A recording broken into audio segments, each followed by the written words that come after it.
So I'm actually in Belgium at the moment, and I got an email yesterday to say that tomorrow I have an audition. So it's a very lovely problem to have. Like, I know that I'm very privileged to even be able to be in the position to be out of the country in the first place. Like, I know that's a real privilege, and I grew up with a lot of people who had never been out of the country before. So I know that I'm very blessed, and I'm not trying to show off about that in any way, but I just thought it would be interesting to talk about some of the practicalities of when like an audition is like different to the normal and you have to make other arrangements around it, like where am I going to do this Zoom audition? And also I'm very lucky to be able to be seen for a UK job in the first place, because I contacted them before I sent in my application form and tape to say that I was away. So I'm very grateful that they've made arrangements for me still to be able to be seen for this. So I'm very lucky, but I just thought I'd talk you through where am I going to do it, how am I going to do it. I've got a monologue to learn, so how am I going to do that? So that's what this is. So one option is to do my call from here, but like I don't really always like acting sitting down. There's also this basement, which I mean there'll be no background noise, but it does kind of give I can't attend your in-person auditions because I'm being held hostage. Like, I can't work out how to switch this light on, and I thought I'd take you through all of the different potential locations, but this looks well creepy. I think, to be honest, like in any space there are just challenges, and I think I'm taking it too far here, but like I just wanted to film here and say this background is maybe not appropriate. So this is the kind of decisions I'm having to make, as saying maybe having this many bottles of beer in the background of an audition when it's auditioning to do theatre for kids, maybe that's not a risk that's willing to take. Maybe they'd love it and be like, oh, like what a great talking point you've put there. But I think probably it's not a good idea, but I think it would be so funny. But I'm a serious actor, so I won't. So I'm back from spending the whole day out, and if you see flashes, by the way, there's a big massive storm going on, which is kind of distracting, but like it's something interesting going on, so it's all good. I think it's really interesting doing this kind of audition preparation when you're away, because I think like for a while when I was away or like traveling or anything, or just like not at home, I'd still want to do all my online classes and stuff, but I feel like now I'm seeing the value a bit more in sometimes, like obviously like with this kind of job there's always self-tapes and there's always like auditions and stuff that you might need to do at any kind of time, and it's good to take all those opportunities that you can. But I think I've learned the value in like I don't need to do a class every single week. Like there's value in taking breaks from things because you can come back from it better. So I think it's interesting to see how my perspectives have changed on that, but obviously I really want to do this audition and I will do it. So I'm here, I'm gonna learn the monologue. I've had an email to say that I might not actually have to learn it and I might be able to use the script. And also I think we shouldn't be trying to put our lives on hold, because I think then we're not learning about life.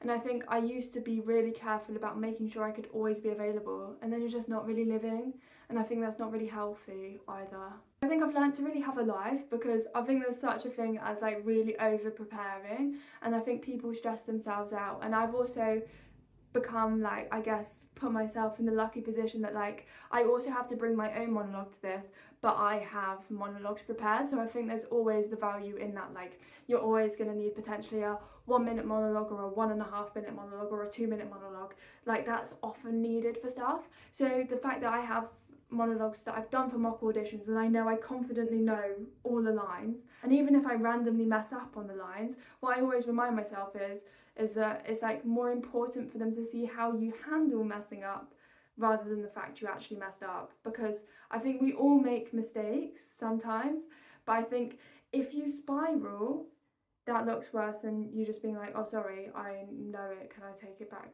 please? Like that shows that you can handle stuff going wrong, which is a valuable thing to show, and I think that's fine. Like especially if you have redirection sometimes, or like usually I mess up on the lines on that because I'm throwing myself into the redirection too much, and that's sometimes even a good thing, because in a recall for my National Youth Theatre audition, I messed up the lines in my redirection, and they were like, that's really good because it shows you're speaking it in a pattern that you've never spoken in it before. I'm feeling so blessed and lucky to have spent like just the most beautiful day in Belgium today. So I'll put some of the videos up. Like I struggled to get aesthetic videos, but like it's so nice to be elsewhere and to have the opportunity to go places, especially as like if you're working in this industry, often it's 12-13 hour days.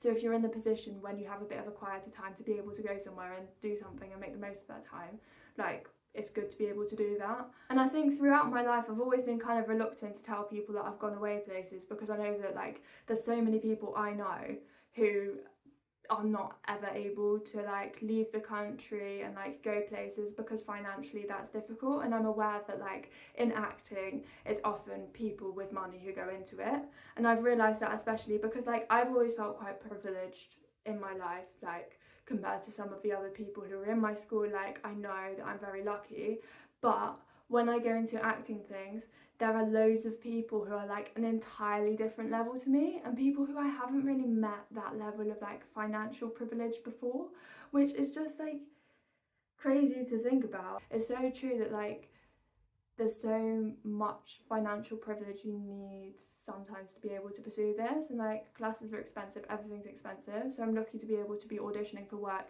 and to be in Belgium. Like I'm just blessed. So I actually do need to go prepare now because there's a lot to prepare, but I think like I've done some preparation throughout the day. Obviously I only found out about this yesterday, and I think there's power in being like I am capable of doing it and telling myself that and knowing that, because I think otherwise like you can get so in your head. But realistically, I've spent so much time and money and energy working on my acting. I know that I'd be capable of doing this role if I got it, so that's all I can do really, is like prepare and do my best. And I think I've just got to take the blessings of this situation that I'm here and I'm in quite a calm environment. Like I'm in such a nice city, in such a nice beautiful country, so I've just got to take that energy and use it. So I'm going to prepare for the rest of the evening, but try to not stress myself out. So it's a couple of hours before the audition. I didn't stay up too late working on stuff because I've always heard that it's better to like go to bed earlier and then get up and do that work, because also like when you're sleeping, stuff processes, and if you're just tired and going over lines, then you won't do your best with the lines and you'll convince yourself that you don't know it as well as you actually do. But now I've done a bit of preparing and also researching the company, because I got a bit caught out before when like I went to an audition and they were like, which one of the values of our company on our website resonates with you the most? And I'd like prepared a lot with the actual materials for the show and like all of the stuff that they asked us to prepare, but I didn't really look into the company enough, and that caught me out. So I really tried to look into the companies from now on and not make that mistake again. So I've not got long before the audition, but this is the setup that I've decided to have. I've put my script like here on my brother's tablet, so then I can just read it from there, and it's not like I'm like looking down or like my eyeline will be off, and I hope it will be fine. I'm telling myself that I know that I'm really capable of doing the job, so like just got to do my best here. So I did my audition and then I went out on a day out, because also I want to live my life while I'm here. So now it's actually kind of late and kind of dark, but like it's nice to be able to balance everything and try to do everything if you can. I stopped recording because people were walking past, but I think it's also nice to just kind of like put it behind you after, because there's literally nothing I can do about it and I might never hear back from the job again. Like you never know. I think what was interesting about that audition was that it was very heavily like interview question based, so I'm not as used to doing a lot of questions in an audition. Always you can think I can answer these questions better if I knew about them further in advance, but like that's what everyone's got to deal with. Like everyone's gonna get given questions and then like have to think about what to say on the spot, and it might not be ideal on exactly what they want to say. So I think overall it's fine, and a lot of it's about just like, are you the fit for the role or not? And regardless of what you do, if you're not right for the role, you're not right for the role, and that's fine. So I'm just going to put it behind me. I do think I looked really nervous accidentally in the clip before the audition, but I just genuinely had no time, so I was trying to speak so fast. But I think it was all good, and I do a lot of auditions, so I try not to invest myself too much and to just do it, take the time to do a lot of auditions, and just when something's right, it will happen. And I'm in enough audition rooms now, and I have an agent, that something will happen eventually. And now I actually have another self-tape script, so I think it's good to be like just on to the next one. And I have a 13-hour shift next week, so like it's good to just keep busy and just not get too set on like this is the role that I've auditioned for and I'm going to think about it forever. So it's all good. So it's overall been a good experience. Thank you so much for watching. It's been a fun time. I will get off the street because it's dark and why am I on the street at night? Thank you. Bye.